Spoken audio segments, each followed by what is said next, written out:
je mogao očekivati da će se tako nešto od one naše pepeljuge dogoditi danas.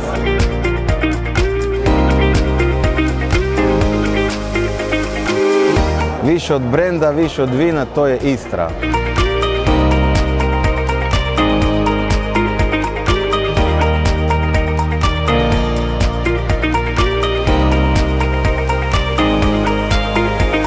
Vrlo je važno da svi vinari mi zajedno promoviramo autohtone sorte Istre, zato jer ono što se traži na svjetskom tržištu je svakako autentičnost i visoko kvalitetna vina.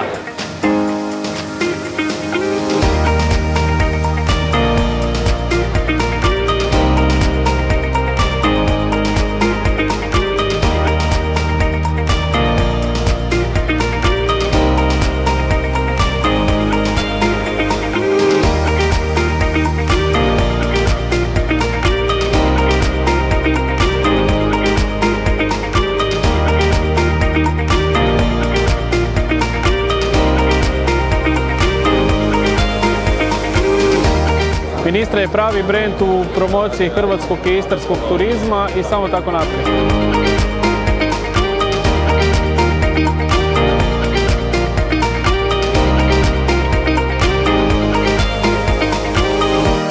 U ovih 30 godina kvaliteta istarskih vina je znatno napredovala.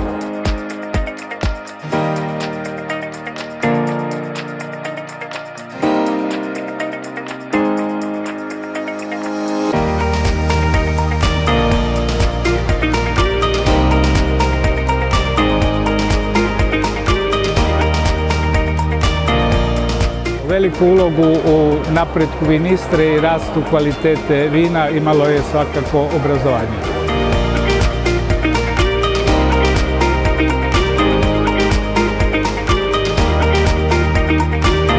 Istra se danas afirmirala na hrvatskoj i europskoj razini, a ono što je nama teže da se u sljedećem razdoblju afirmiramo na svjetskoj razini.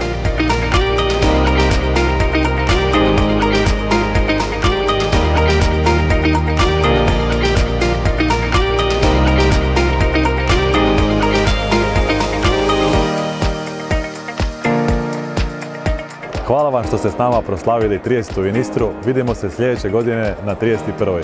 Živjeli!